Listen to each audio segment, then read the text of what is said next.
Senadora Ana Amélia, em primeiro lugar, quero lamentar o triste espetáculo protagonizado pela nossa prima-dona da oposição no Senado Federal, o senador Álvaro Dias.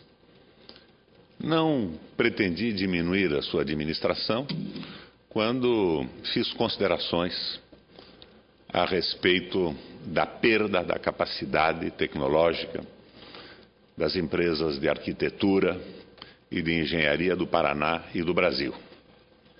Eu enfrentei esse problema.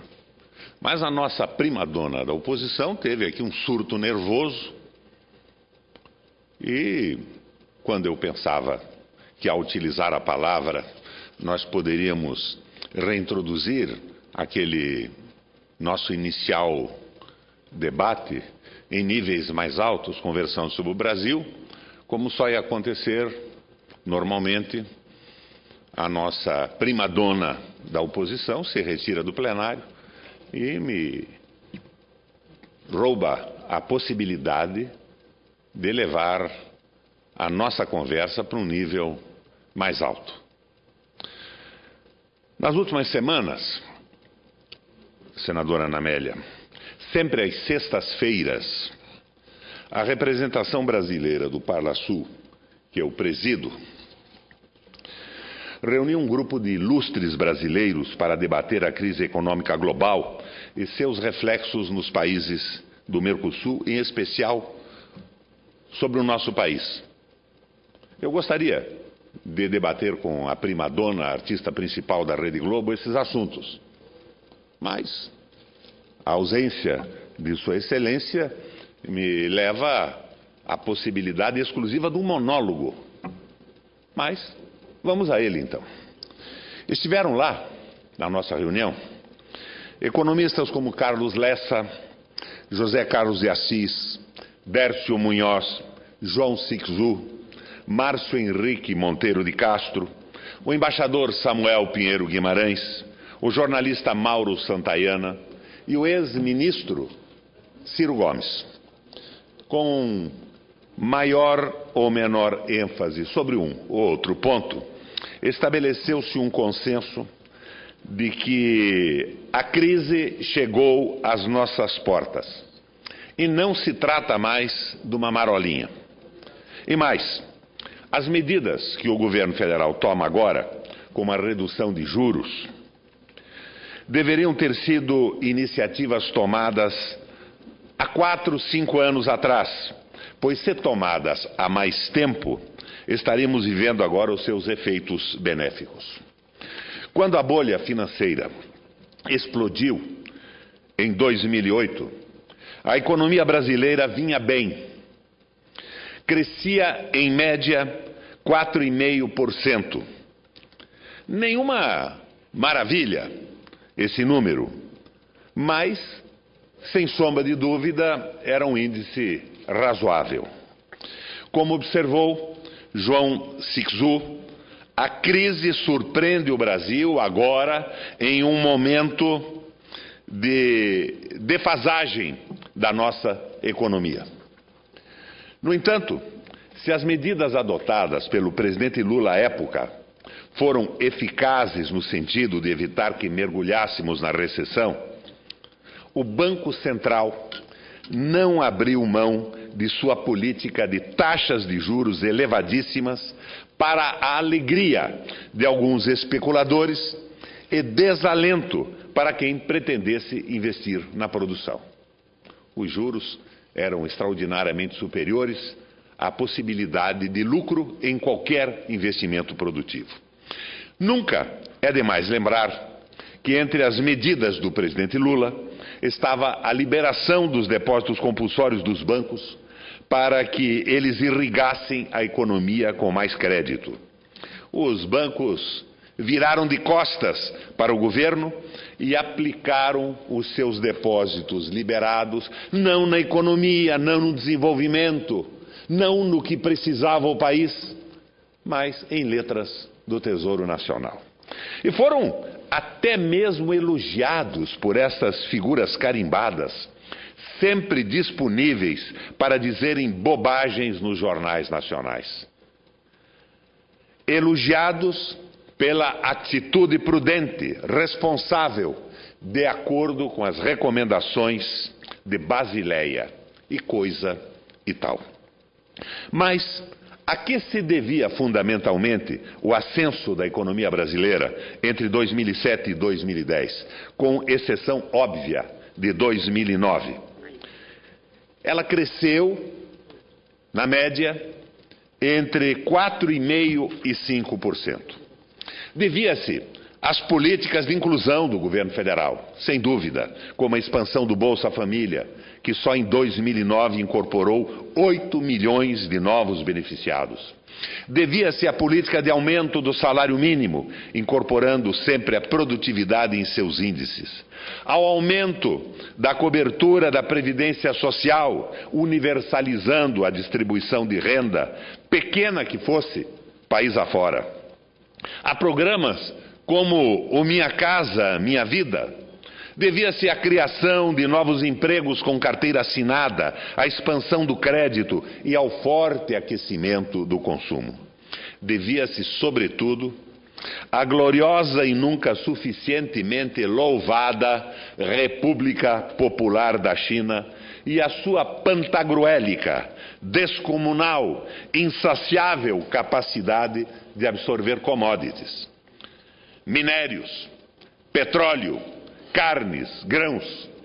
À custa, é claro, de nossa expansão industrial, que o dólar barato e os preços sempre ascendentes das commodities fizeram o nosso país regredir no tempo, voltando a ser produtor de matérias-primas e importador de produtos acabados. De todo modo, se em 2009, sob a pressão do desastre norte-americano e suas ramificações, crescemos menos em 2010, iluminados pelo conjunto de fatores que citei, crescemos 7,5%, uma marca notável. E aí começamos a desacelerar. Aí adotamos as tais medidas macroprudenciais, tão louvadas aqui no plenário desse Senado por PT, PSDB e todos os seguidores desta visão clássica e neoliberal da economia. De janeiro a agosto de 2011, a cada reunião, o Banco Central aumentou a taxa de juros. O superávit primário foi elevado em mais de 10 bilhões de reais. Assim, contra 7,5% em 2010, crescemos pífios 2,7% em 2011.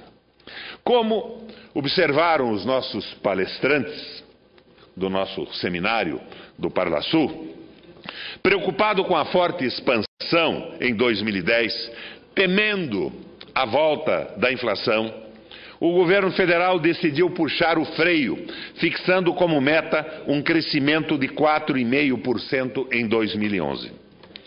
Exagerou na dose de prudência, criou um clima de desânimo na economia que a desaceleração ultrapassou as previsões. Eu me lembro muito bem do comportamento da oposição nesta casa durante todo o primeiro trimestre do ano passado. Por isso eu lamento aqui a ausência da nossa primadona da oposição. Eu me lembro muito bem do comportamento da oposição nesta casa durante todo o primeiro semestre do ano passado. A ladainha da vez era a inflação. Repercutiam aqui o que a nossa mídia conservadora martelava todos os dias. A inflação voltou. A inflação voltou. Os pais, os avós, os tios e os sobrinhos de todos os planos econômicos fracassados saíram em passeata pela redação dos jornais, rádios e televisões. O palco preferido deles, mais do que a própria tribuna do Senado Federal, a gritar contra a volta do monstro inflacionário. Quando a Fazenda fecha o balanço em 2011 e revela o PIBinho, de 2,7%, a oposição faz fila nessa tribuna para desancar o governo pelo resultado vexaminoso, eximindo-se aos seus aliados mediáticos da campanha terrorista contra o suposto descontrole da inflação e que empurrou o governo a arrochar as medidas contra a expansão do crédito, contra o aumento do consumo. A oposição reivindica a invenção da fórmula que acabou com a inflação no país e qualquer pequena oscilação nos índices deixa em pânico. Pobre China, pobre Estados Unidos, pobre Inglaterra, pobre Índia, pobre Rússia, que não conhecem essa verdade suprema que, como a jabuticaba, só dá no nosso país. A desaceleração programada de 2011 afeta, é óbvio, a retomada neste ano da graça que estamos vivendo. Se o ponto de partida fosse um PIB de 4,5%, talvez a história fosse outra.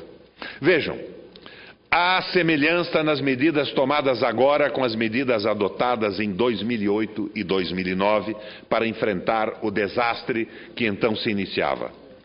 Por que não está funcionando, então? Por que a reação ou é muito lenta ou simplesmente não se dá?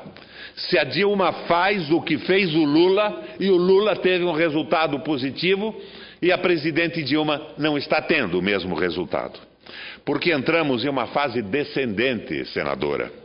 O que contamina, corrói as expectativas dos consumidores e dos produtores.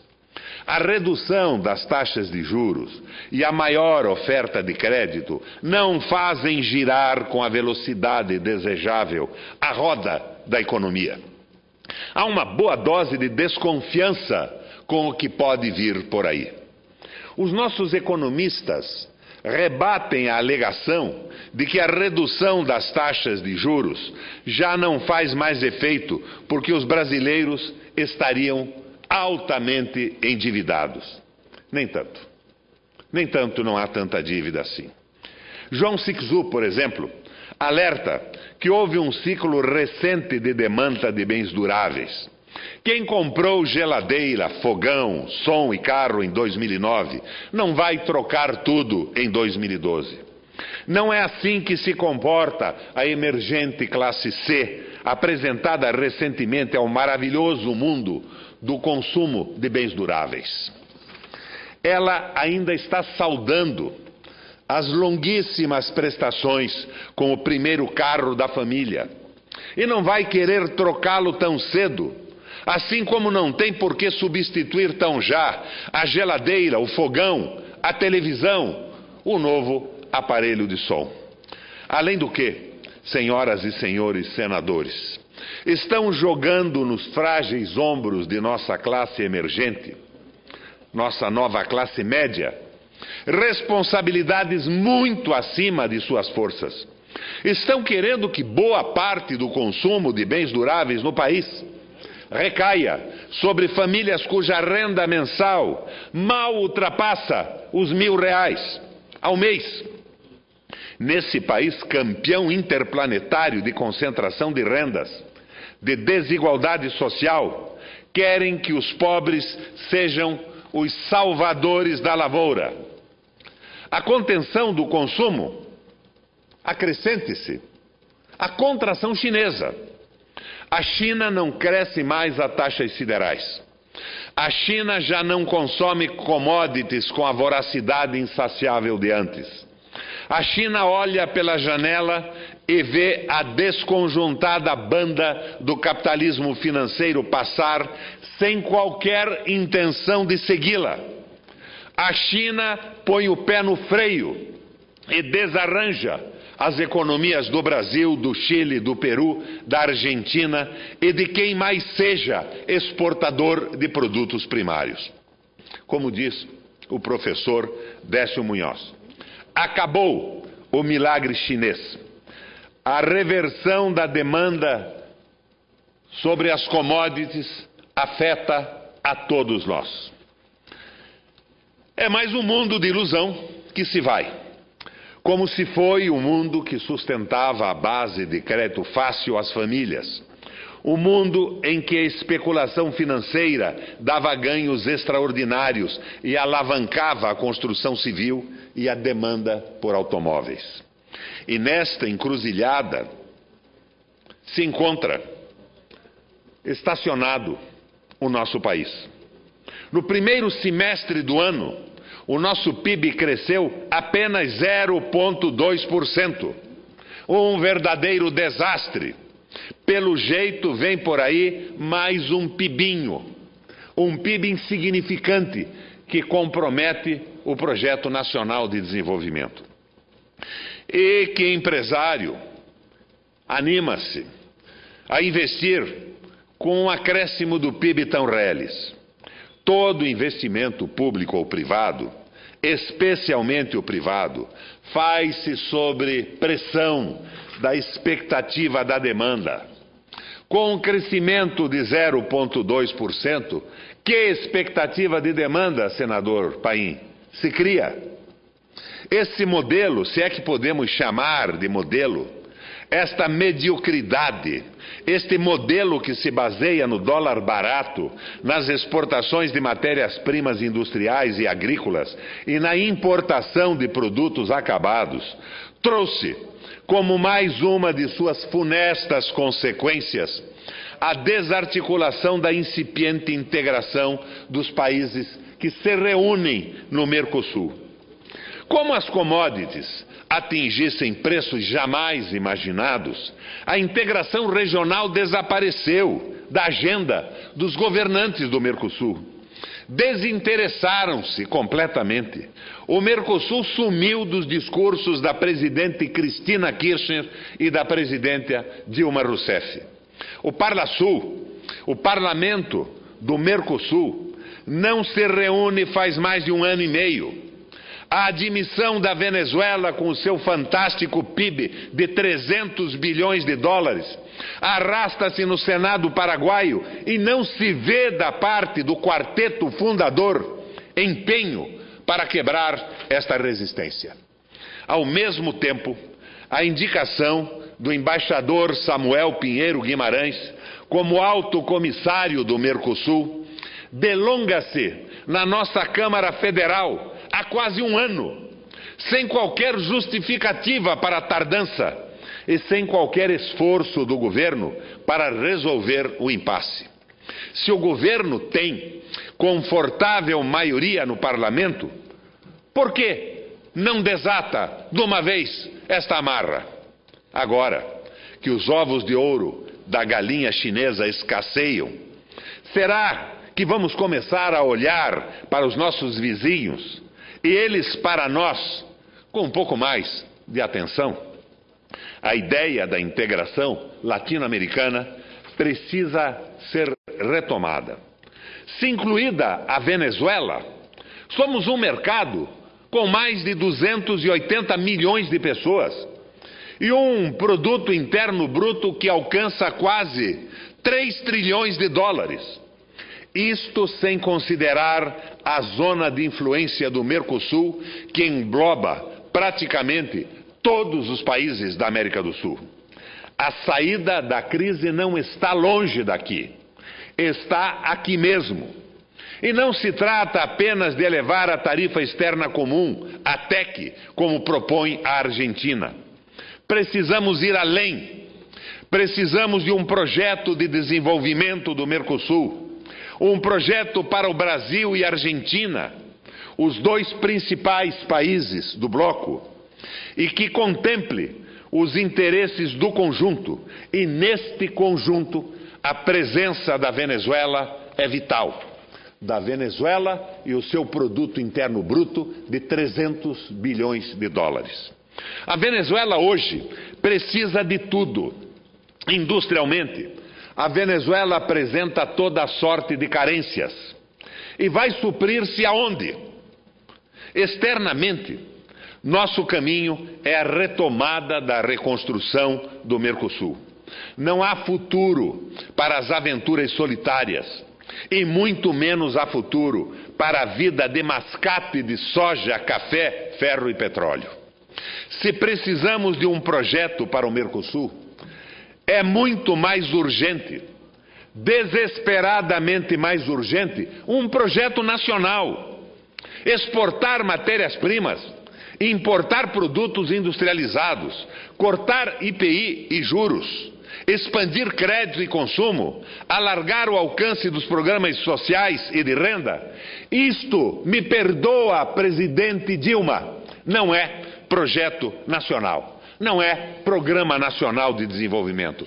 Sequer é um programa. Pelo menos não um programa que impulsione de forma segura e continuada o desenvolvimento nacional. Para isso é preciso investir. Não se retoma o processo de industrialização do país. Não se retoma a produção com esses níveis ridículos de investimentos, tanto os públicos quanto privados.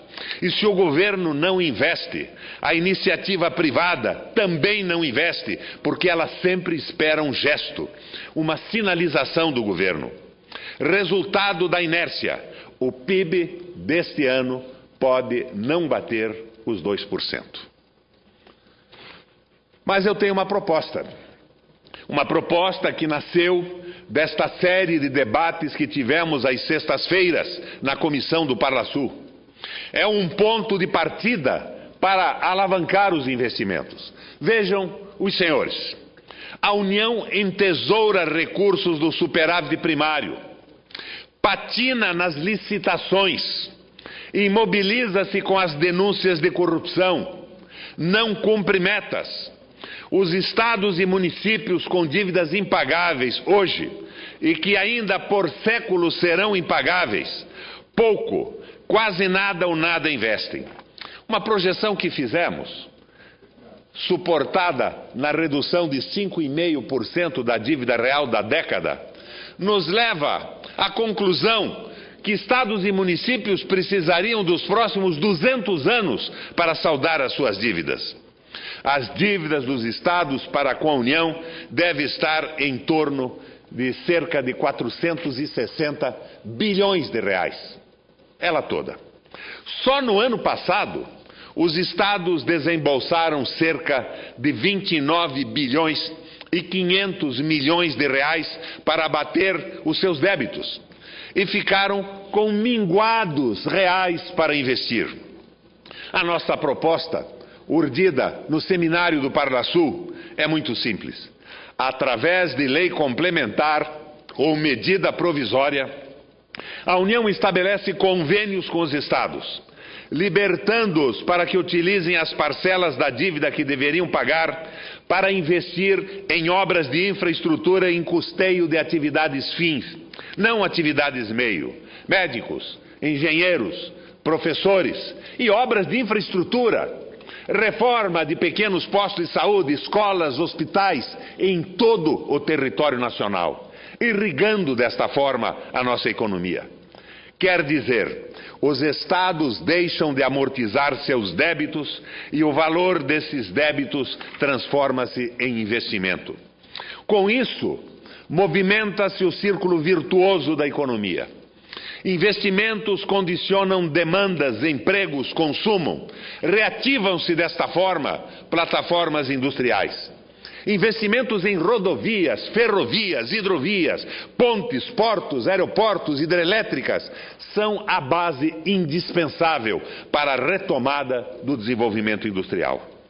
Abrindo mão de parcelas dessa dívida impagável, e impagável de forma definitiva com um PIB abaixo de 2%, a União não perde nada, porque os recursos que estas dívidas aportariam para a União são para serem investidos no país.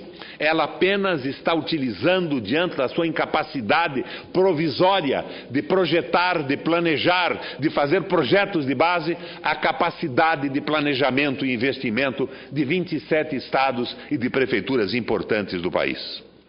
A União apenas robustece a capacidade de investimento dos estados, espalhando obras pelas 27 unidades da federação. Obras que nesse momento a União travada não consegue realizar.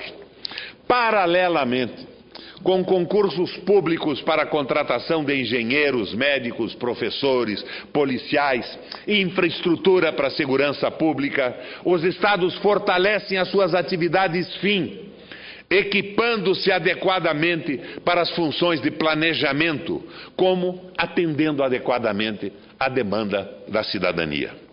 É um ponto de partida. De algum lugar precisamos recomeçar, sem tirar coelhos da cartola, sem demoradas e nunca realizadas reformas tributárias, sem marchas e contramarchas a Brasília. Essas ridículas marchas dos prefeitos que querem dividir o que a União não tem para lhes distribuir. Porque a União encontra-se endividada com a dívida pública e não consegue nem ela própria fazer investimentos. É tão simples assim. E eu convido os senhores e senhoras senadores para fechar questão em torno dessa ideia. O nosso Congresso não pode ficar passivo diante desses problemas. E de nada adianta que em determinados momentos primadonas da mídia, da Rede Globo e da oposição tenham chiliques nervosos quando discutimos um problema sério.